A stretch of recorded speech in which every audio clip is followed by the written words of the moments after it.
We are a nation of sick people in America. Yes, I said it. We are a nation of meat eaters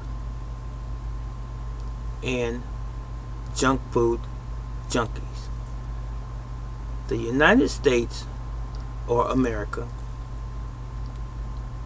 has some of the best medical technology advances, coverage, benefits in the world. But what is frightening is that our bad health is paralleled by that. In other words, we have just as many sick people as we do medical advancement.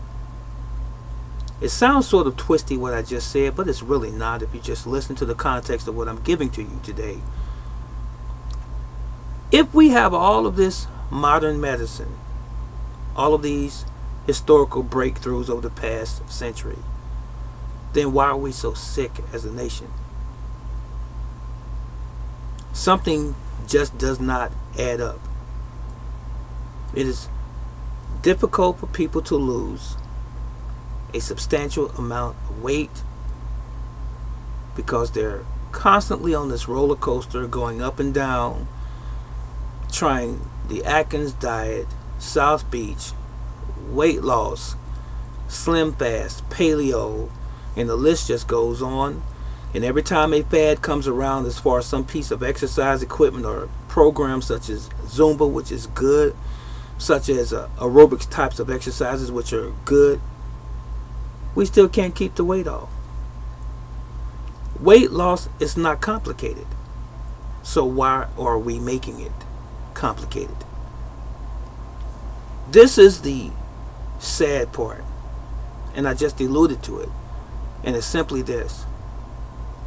We take things, situations, circumstances that have the easiest or most simple answer, and we complicate them when they shouldn't be. Losing weight is not difficult if you follow nature. Point is, most of us don't follow nature. We follow what looks good, smells good, and of course, what tastes good. And that is the evil. That is the thing that's killing all or most of us. Plain and simple. I've said this. Sounds like I'm beating a dead horse, but I'm going to continue to say it. What we are is a byproduct of what we put on our bodies and in our bodies.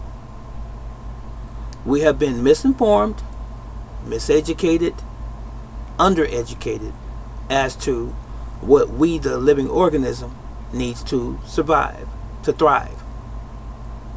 Toxins are readily available all over the place, in the air, in the cleaning supplies, in our detergents, our laundry supplies, our soaps, our perfumes, our food, our water. It's everywhere, and it's killing us. Some in the short term, some midstream, and some in the long term, just depending on the individual and your tolerance and your present health situation or lack thereof. So what are you going to do about it? If you really want to lose weight,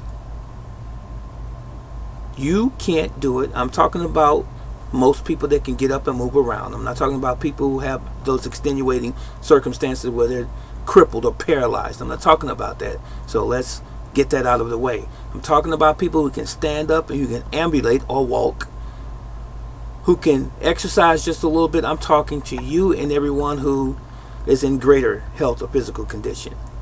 Those are the ones that I'm talking to right now. So,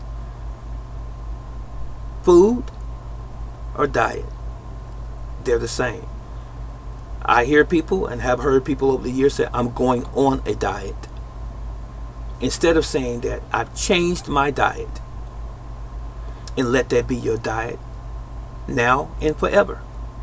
And what should the diet be, brother teacher? Simply this: make sure that the things that you're putting in your body in way of food is actual food.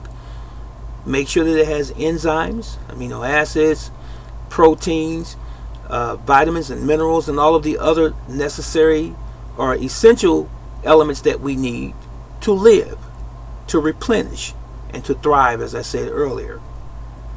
If those things don't contain those elements, then you know what the outcome is going to be. It's going to be bad or poor health. You want to make sure that you have pure water, drinking water.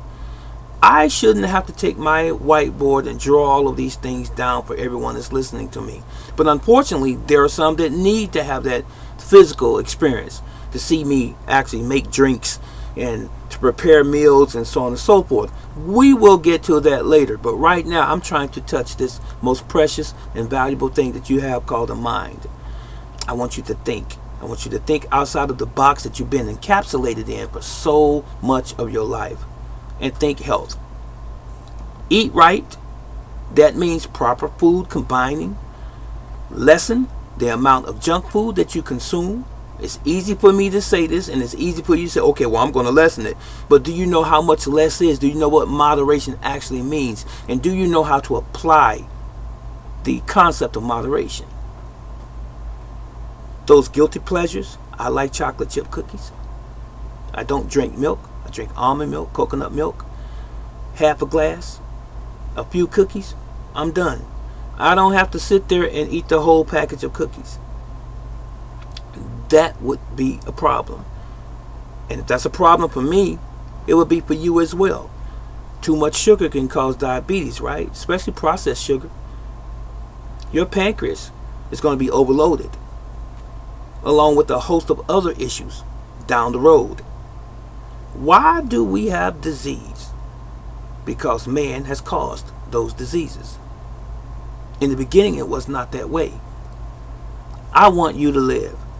I want to live. I want to see my young children grow up, the ones that I have that are young now, and I want to see my grandchildren grow up. And as adults, graduating school, college, whatever their endeavors are, I want to see them as adults and to live happily for the rest of their lives, as much as lie within them, and even my children. But to continue to live in a situation where you're spiraling down in your health because of something that you control, do you know how crazy that sounds? You control, ladies and gentlemen, your life. You just ought to sit down and get a grip, because you do. Your health belongs to you, not someone wearing a white lab coat. There are extenuating situations where you may need a doctor to save your life. God forbid it happen, but I would go to an emergency medical specialist, or subscribe to that if I needed my life saved. But that's it, and that's all. I don't want to use them for the rest of my life. I'm going to have a checkup tomorrow. I'm going to have a checkup once every 2 or 3 years. What am I having a checkup for if I take care of myself? You should be asking yourself that question. Why do we keep pouring these billions and billions of dollars into the medical industry unnecessarily so? We have never been taught any better. That's why. So my question to you is this right now.